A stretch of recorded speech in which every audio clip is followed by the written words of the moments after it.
दा हरनि खैथा जाखो मिथिगौ ना टाइमखौ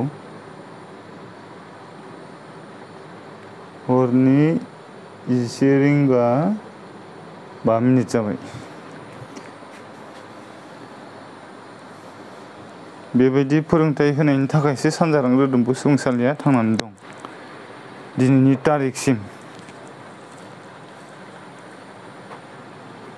1 + tan square theta by 1 + cot square theta बेखौ सिम्प्लिफाइ खालामनानै जोङो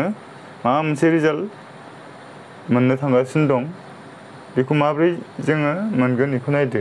1 + tan स्क्वायर थीटा जेरै दं ओरै बेखौनो लिरबाय फाननिखौ इंराजियाव निउमेरेटर होनना बुङो सबाव आरो मा दं 1 + cot स्क्वायर थीटा नैबे मोननैजों जोङो मा सिम्प्लिफाइ खालामनांगौबा मा खालामनांगोन 3 खनासो आरो रुजुथाया एखे जानांगोन नैबेनिया 10 नालाय नैबेनि कटआबो 10 आव सोलाय जानांगोन नङाबा नैबे 10 बा नैबे कटआ 10 आव सोलाय जानांगोन नङाबा आरो नैबे कटैनो लाखिनानै नैबे 10 खौ मायाव सोलायनांगोन कटआव सोलायनांगोन 10 बा 10 कट बा कट जानांगोन होमबासो बेखौ जोङो मा खालामनो हायो सिम्प्लिफाइ खालामनो हायो दा 1 + tan स्क्वायर थीटा बेखौनो लाखिफिनबाय दा नैबे कटखौ 10 आव सोलायनोसै कटखौ 10 आव सोलायनोसैबा नै फर्मुलाखौ गोसोखांनांगोन जोङो tan theta * cot theta = 1 tan theta * cot theta नि मा cot थीटाखौ लाखिबाय tan थीटाजों cot थीटाजों सानजाबनाय जानानै दङ tan थीटाया मोनसे सानजागिरि cot थीटायाव मोनसे सानजागिरि मोननैजों मोनसे बिदाब जाना दं बिनिनो cot थीटाखौ लाखियोबा समानसिननि आगदाथिंजाय आरो tan थीटाखौ समानसिननि आगदाथिं बारहोहरोब्ला मा जायो आगदाथिं थानाय 1 नि मा जब जाहैयो थारमाने 1 आ गोजौआव थाबाय tan थीटा गाहायाव फैबाय माने cot थीटानि माना 1/tan theta 1 + tan square theta बेनो जालायबाय 1 आ 1 फैलायबाय प्लासआ प्लास फैलायबाय 1 खेबनि सानजाबा 1 tan थीटा होल स्क्वायर माने मा tan थीटाखौ खेबनि सानजाबा tan square theta 1 + tan square theta बे फैलायबाय 1 जों 1/tan स्क्वायर थीटा दाजाबोबा मा खालामनांगोन दुस'सा से आरो tan स्क्वायर थीटा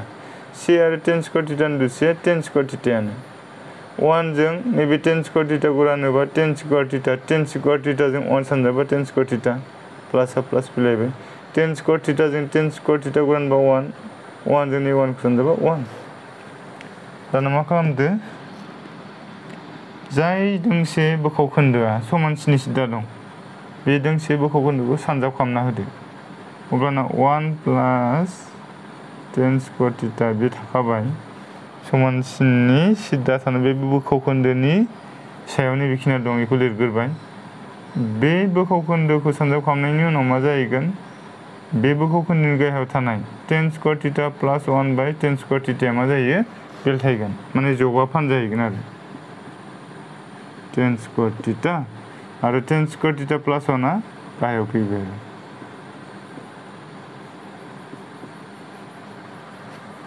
दानिया मा खालामबाय 1 + tan स्क्वायर थीटा बेखौनो लिरफिनबाय tan स्क्वायर थीटा बेनो फैफिनबाय tan स्क्वायर थीटा + 1 खौ 1 +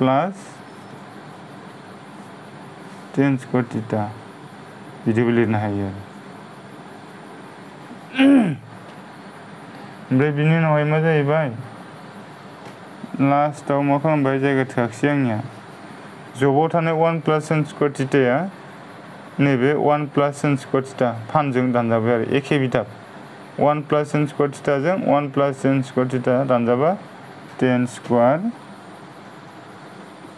थीटा जोंनो अपसन ए होदोंमोन अपसन बी अपसन सी अपसन डी बबे अपसनाव tan स्क्वायर थीटा दङ बे अपसनानो राइट एन्सार जाहैगोन अपसन बी आव मा दं tan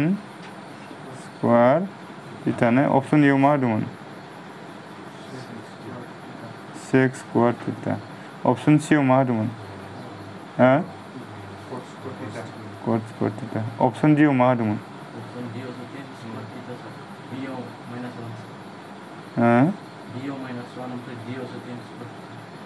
बियाव माइनास डिआव टेन स्क्वायर थिटा। होमबा बबे अपसना कारेक्ट? डि। बेनो आरो बे जाहैबाय क्लास 10 नि मोनसे गोनांथार 3 खनासुवार रुजुथायनि सानखान्थि।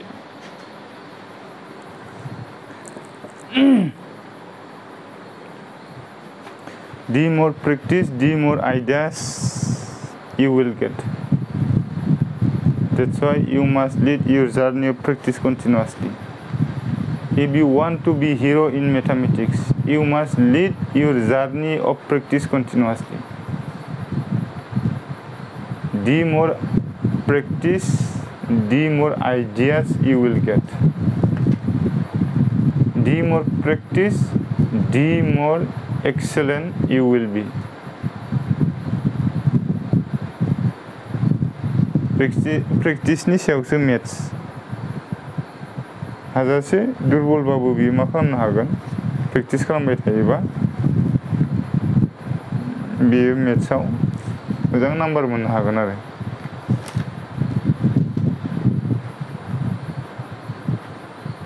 जेसेबांनो प्रेक्टिस खालामो एसेबांनो बुद्धिफ्रा मा जायो? गोदान गोदान ओंखारबाय थायो थारमाने।